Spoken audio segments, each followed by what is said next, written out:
진중권 왜 불렀나? 국민 면접 신경전. 자, 국민의힘 경선 주자들 어제 이 면접관들 상대로 압박 면접을 했습니다. 자, 이 면접관 중에 특히나 야권에 대해서 쓴소리도 마다하지 않았던 진중권 전 교수가 면접관으로 참여해서 상당히 이목을 끌었는데요. 자, 김현미 기자. 네. 오늘 보니까 이 진중권 전 교수 그리고 홍준표 후보 얘기가 제일 많은 것 같아요.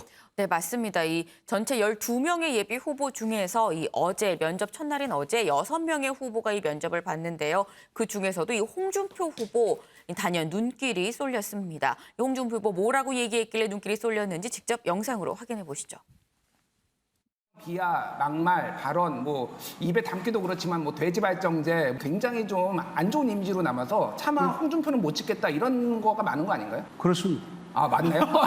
이렇게 너무 쉽게 인정을 하셔서 이대 계집애들 싫어한다, 꼴 같지 않은 게 대들어서 패버리고 싶다 이런 말씀하셨어요. 이거는 그게 막말이라면 내 수용을 하겠는데 그건 성적 희롱은 아니죠. 아니 사실상 진주 어려운 폐쇄를 잘못했다고 주장하는 사람은 내 대통령 선거 나오면 좌파고 외골수니까 그런 사람은 저한테 안 옵니다. 간호사들이 다 좌파입니까 그럼? 자, No, 다음, no, no. 다음 질문 그래 할게요. 억지 논리를 말씀하시는 지금 면접관이 내가 참 그 생각이 좀 답답합니다. 근데 어떻게 그 당에서 면접관들 저 두 분은 아주 골수 좌파들인데 당에서 면접관은 저런 분들을 면접관으로 사람들은 또 했죠. 보수를 전향했다 그건 그러시는데. 내가 참 내가 자, 그 저한테는 상관이 없습니다만은 다른 후보들이 골탕 먹겠는데요. 골수 좌파라고 몰아붙이셨잖아요. 예, 아니 그게 아니고 베베 꼬여서 질문을 하니까. 알겠습니다.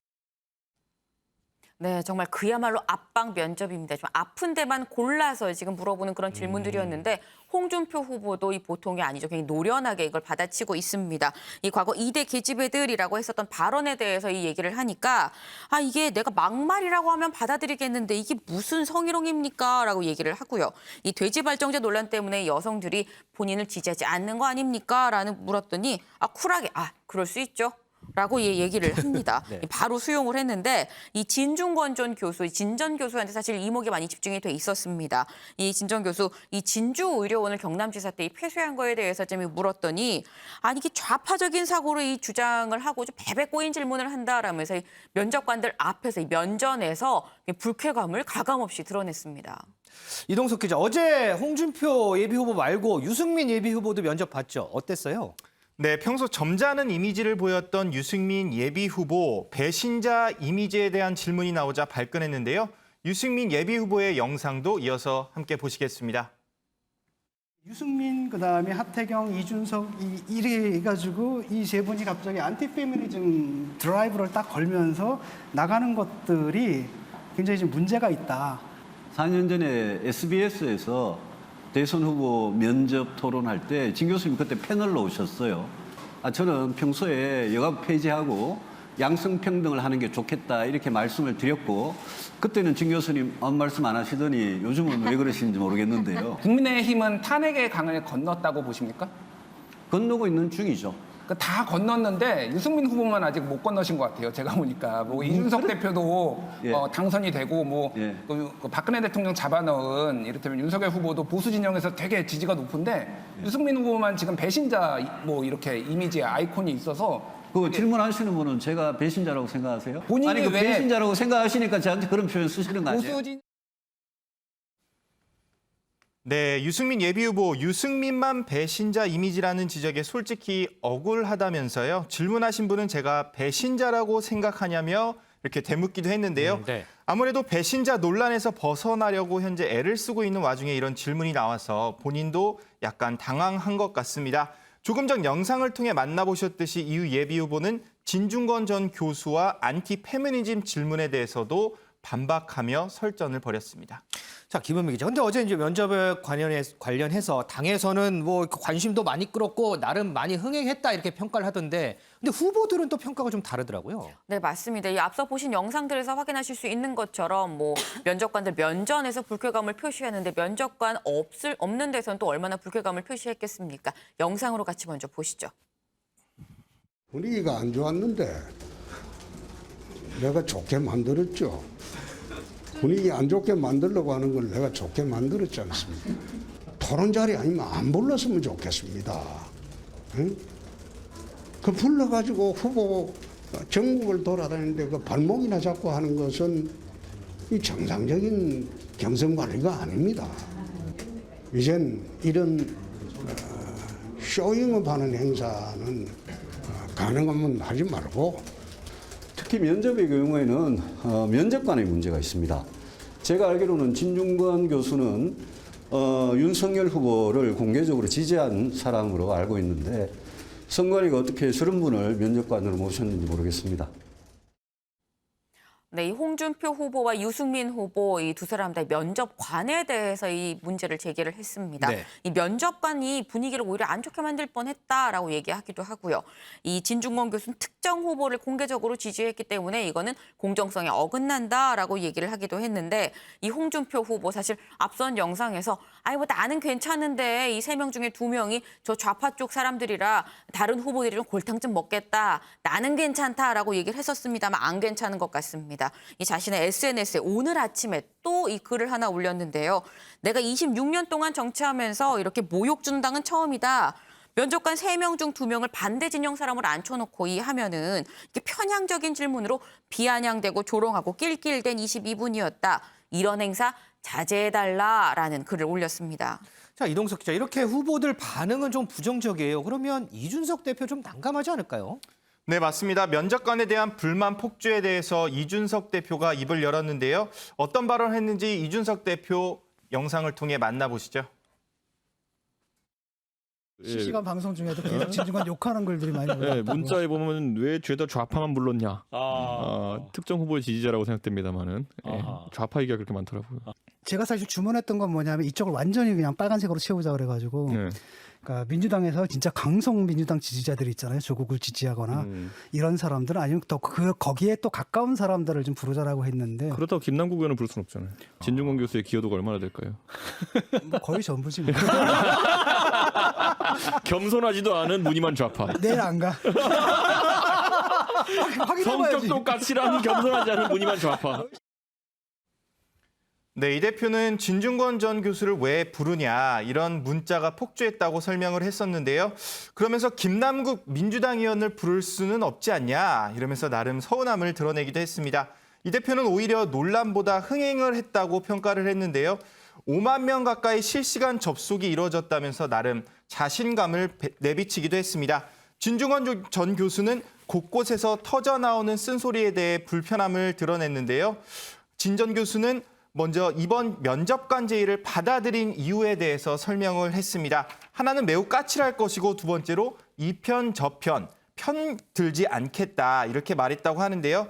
하지만 이 얘기가 후보들에게 전달이 안 됐다. 후보들이 이 소식을 알았다면 불만이 그만큼 줄어들었을 것이라는 목소리를 전했습니다. 이유가 어찌됐든 질문 자체에 대해서 편향되지 않았던 점에 대해서는 현재 긍정적인 목소리도 다른 한편에서 나오고 있는 상황입니다.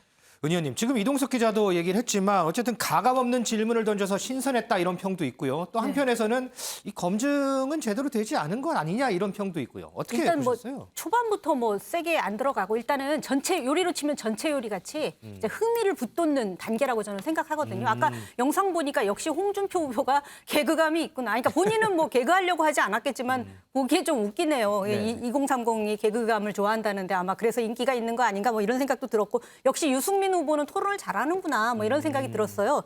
일단 동시 시청률은 그러니까 접속해서 같이 본 사람은 한 5만여 명 된다 그러고 지금까지 그 영상을 본 사람이 100만 명에 이른다고 하니까 그래요? 일단 흥행에는 성공을 한 것 같습니다. 일단 질문 자체가 날카롭고 재밌잖아요. 네. 그러니까 이런 것들을 물론 이제 불만이 많은데 뭐지 진중권 교수가 뭐 윤석열 후보 지지자 아니냐 뭐 이런 불만도 있고 왜 토론을 안 하느냐 이런 불만도 있는데 첫 술부터 배부를 수는 없다고 저는 생각하고 일단 홍보를 해서 관심을 끌어모으는 데는 성공했다. 그런 점에서 특히 진중권 전 교수를 섭외한 것, 또 한 명도 뭐 좌파라고 하잖아요. 그래서 네. 오히려 반대편에서 좀 아픈 질문을 하는 것이 또 오히려 예방 주사를 맞는 것과 같은 거니까 본선에 올라가려면 그런 점에서 잘 섭외를 했고 흥행을 하고 전체 요리로서 충분히 효과를 봤다. 저는 이렇게 생각을 합니다. 자, 오늘은요. 황교안, 윤석열, 박진, 안상수, 하태경, 원희룡 예비 후보가 면접을 보는데 과연 모습이 어떨지 이 부분도 좀 궁금해집니다. 자, 앞서 이제 압박 면접 모습 보셨는데 여유롭게 넘어가는 홍준표 후보. 그 전에 이런 얘기를 했었죠. 추석 전후로 내가 골든 크로스 이루겠다 이렇게 자신했었는데 김은미 기자. 네. 근데 이 시기가 좀 빨리 온 것 같기도 해요. 네, 맞습니다. 어제 저희 MBN이 여론조사를 실시한 결과가 이제 공개가 됐는데요. 지금 보시면 이 야권 후보만 봤을 때 1위가 홍준표 후보였습니다. 36.5%, 그리고 2위가 윤석열 후보인데 26.5%입니다. 이 오차 범위가 이 플러스 마이너스 3%인데 10%포인트면 이 오차 범위 밖의 차이인 거죠. 그러네요. 그런데 여야 후보를 모두 합한 이 다자 대결을 한번 볼까요? 이 여야 후보를 다 합쳐놓으면 1위가 이재명 지사입니다. 27.3%. 근데 2위가 홍준표 후보가 아니라 윤석열 후보입니다. 23.4%. 이 격차가 3.9%포인트가 나는데 이재명 지사랑 오차 범위 내에서 지금 이 윤석열 후보가 각축을 벌이고 있는 그런 모습인 거죠. 그럼 네. 홍준표 후보는 몇 위냐 봤더니 3위입니다. 17.4%. 차이가 좀 있습니다. 윤석열 후보랑 딱 6%포인트 차이인 건데 오차 범위가 딱 6%포인트니까 그 경계로 지금 나왔습니다. 자, 반대로 여권에서는요, 지금 이 경선이 진행되는 가운데 의원직 사퇴라는 배수의 진을 친 이낙연 후보의 과연 이번 주말 표심이 어떻게 될지 이 부분이 가장 큰 관심인 것 같습니다. 이동석 기자, 이낙연 후보요, 의원직 사퇴 선언하고 벌써 의원회관실 짐을 뺐더라고요. 네, 맞습니다. 의원회관실에서 짐을 옮기는 모습 어제부터 포착이 됐는데요. 지금 사진을 통해서 확인하시듯이 이렇게 짐이 빠지는 모습을 확인할 수 있습니다. 이낙연 예비후보 계속된 지도부 만류에도 결국 의원직 사퇴를 고수하고 있는 상황인데요. 이낙연 캠프에선 사무실을 정리했으며 빠른 시일 내에 지역구 주민들에게 사죄와 양해의 말씀을 드릴 예정이라는 논평까지 냈습니다. 송영길 대표는 이번 주말 이낙연 예비후보를 직접 만나 설득에 나설 것으로 전해지고 있는데요. 하지만 이낙연 예비후보 입장 번복은 있을 수 없다, 이런 강성한 태도를 보이고 있다고 합니다. 다만 실제 의원직 면직이 결정되기까지는 굉장히 의원직 시일이 소요될 것으로 보이는데요. 국회 본회의 상정 여부 자체가 불투명해졌기 때문입니다. 정작 본인은 의원직 사퇴를 원하는데 사퇴는 할 수 없는 이 상황을 놓고 정치권에선 이해할 수 없다는 목소리가 현재 나오고 있습니다. 이현정 의원님, 이제 모레입니다. 63만 표 국민선거인당 표심이 공개가 됩니다. 의원직 사퇴 카드 던진 이낙연 후보, 반전의 기회를 마련할 수 있을까요? 일단 이제 이낙연 후보 같은 경우는 이제 일단 이 목적 자체가 일단 호남표를 겨냥한 것 같습니다. 물론 그렇긴 하죠. 그나마 이제 추석이 지나고 난 다음에 호남을 하기 때문에 당장의 어떤 효과는 크게 저는 없을 걸로 봐요. 그렇지만 일단 호남에서 뭔가 좀 의미 있는 역전이 있을 경우에 이제 완주까지 한번 해볼 수 있겠다라는 판단을 한 것 같고요. 그런데 이제 그 모레 발표되게 63만 명이나 되니까. 그렇죠. 1차 이제 63만 명이 되니까 이게 꽤 많은 숫자입니다. 그리고 또 투표율도 꽤 높다고 그래요. 70%가 넘었다고 넘어섰다고 그럽니다. 그만큼 아마 열기가 뜨겁고 이게 이제 어느 정도 너무나 표차가 나버리면 지금 기존에 나왔던 결과와 비슷한 결과가 나버리면 상당히 동력 자체가 많이 떨어질 수 있는 가능성이 있죠. 그렇지만 이제 이번에 의원직을 던졌다라는 상징적인 문제 때문에 배순을 쳤기 때문에 이후에 이제 추석 연휴 이후에 아무래도 이제 그 효과는 나타날 것 같고요. 문제는 아마 또 이 던진 것 자체가 이 캠프 내의 긴장감을 높이기 위한 하나의 저는 수단도 된다고 봅니다. 왜냐하면 이게 너무 지금 충청권에서 워낙 이 패배를 하는 바람에 사실은 이 캠프 내가 상당히 좀 많이 죽어 있거든요. 그렇죠. 그걸 좀 더 이제 후보가 뭔가 좀 긴장감을 높이면서 좀 더 동력을 삼고자 하는 측면이 있을 텐데 단지 이것만 갖고 과연 가능하겠는가라는 여러 가지 회의론도 작용하고 있는 것 같습니다. 알겠습니다. 자, 내일 이제 강원 지역이고요. 모레 대구 경북 지역의 표심 그리고 63만 표의 표심도 공개가 됩니다. 관심이 가는 부분이죠.